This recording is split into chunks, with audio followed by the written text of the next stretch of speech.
Hi, Team Titleist. My name is Yannick Heise. I'm the Fitting and Education Team Lead for DACH region in Titleist mainland Europe. And I'm here with our Staff Advisory and DP World Tour Coach, Ian Holloway. Thanks for being here, Ian. And we're going to ask you now the frequently asked questions from our Team Titleist community. Okay, let's Are go you ready for to go? Let's go. Let's get it cracking. First question. Do I really need to get fit for wedges? Do you really need to get fit for wedges?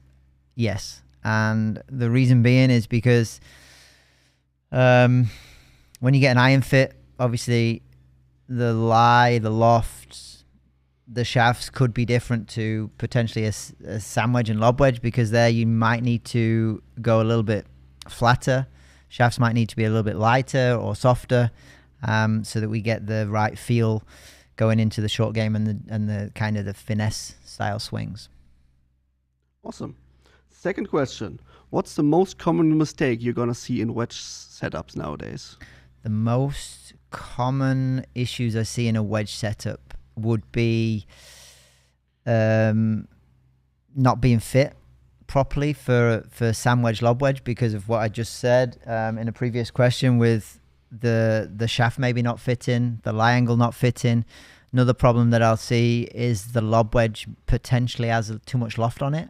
And they generally don't need that much loft, especially playing around Germany, Switzerland and Austria. And then another one would be there's too much gap between the pitching wedge and gap wedge, and this causes a problem because the average golfer, the weekend warrior, isn't really good at those half shots.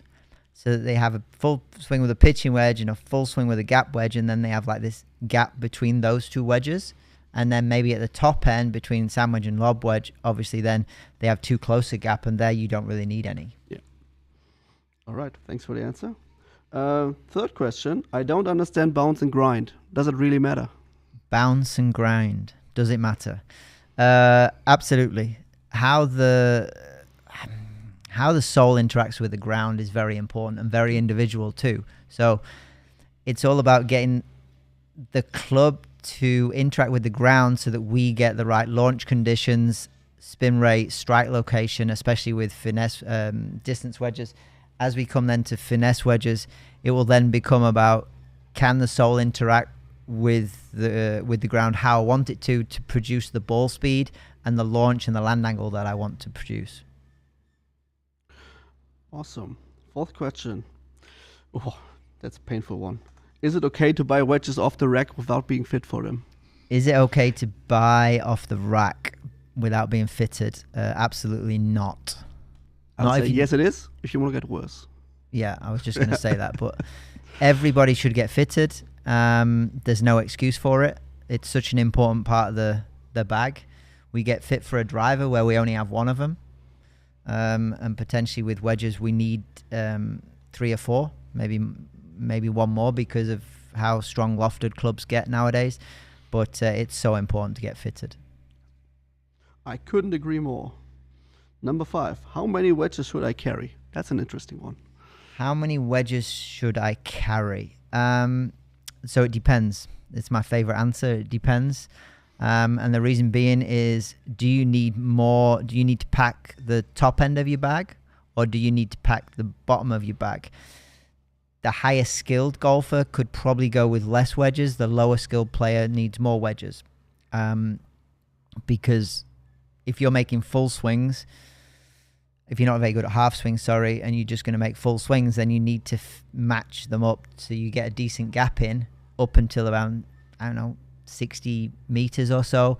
So it's a loaded question. There is no right and wrong answer. Everybody needs to have the experience to get fitted, but it depends on the skill set that the player has in front of them. Certainly. Number 6, should all my wedges be the same model?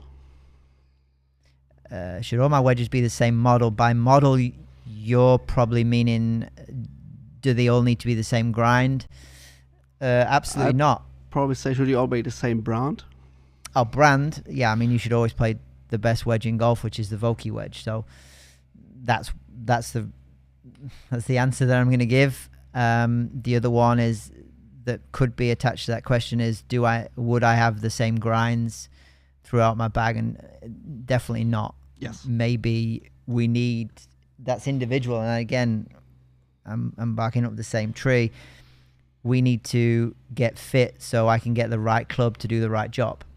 Gone are the days where you just buy a set of wedges and that's it. You need each wedge to do a job that you need it to do. Beautifully put. Let's move on to the next one. Interesting one. How does course condition affect wedge fitting? How does course condition affect wedge fitting? Yeah, hugely. If we just take last week's Open Championship and the week before the Scottish Open, there'll be weeks where generally players will go more lower bounce, and maybe when they were in Munich in the previous weeks, they'd go with a little bit more bounce. And the reason being, when it gets tighter, the turf gets tighter, the leading edge doesn't want to raise up too much. Then you can keep the strike location in the right place. You get the right launch conditions. You get the right spin conditions. When it gets a little bit too soft or softer, then you might need to have a different wedge. And when you get wedge fit, we need to know what sort of golf course you're playing. Like here in Hardenberg, it's very lush. The grass is like nearly a semi-rough height. It's great. So it's a resort course, so it's going to be set up like a resort course.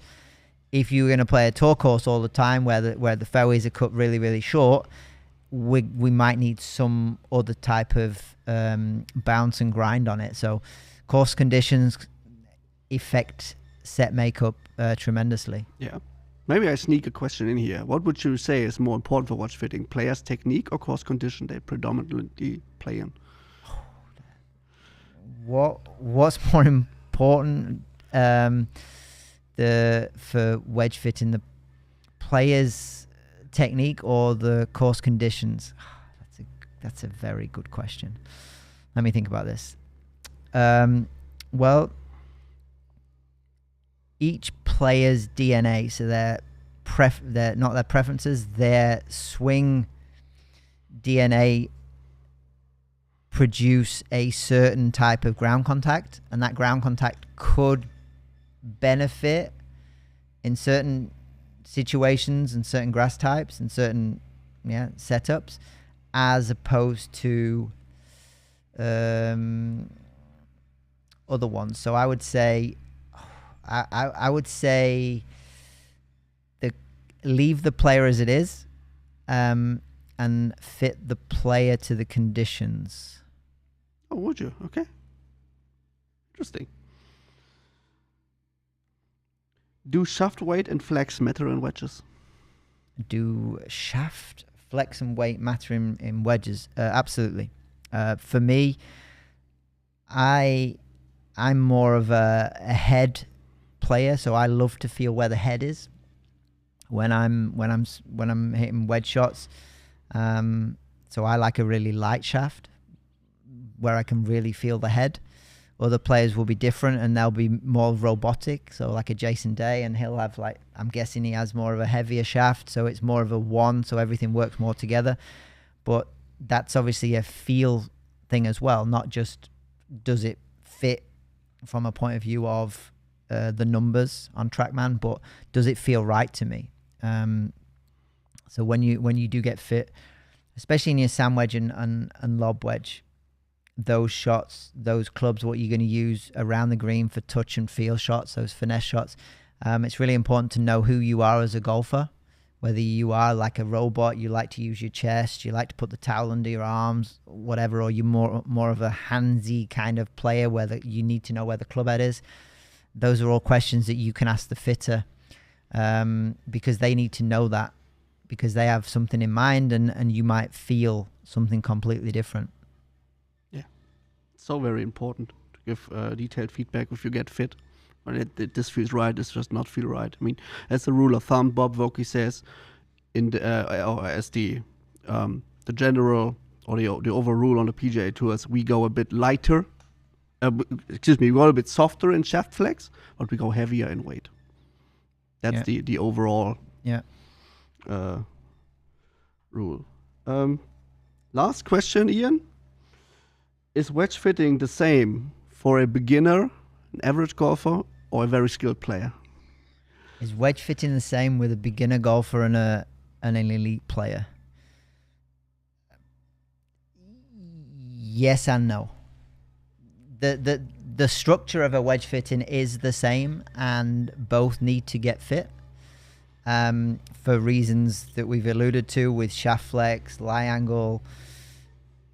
As you obviously move up through to DP level and obviously top amateurs DP level and beyond, you are looking at fine tuning.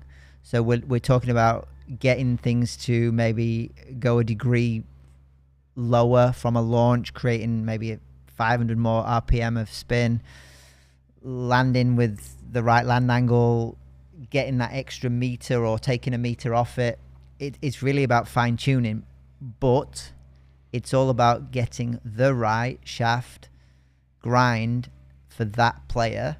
And that doesn't matter if you are just a beginner, an average golfer, an elite amateur, or a DP World player. It's the same it's the same thing that you're going after. You need the right wedges for you. True enough. Yeah. All right. That's it. Thanks, Ian. Many thanks.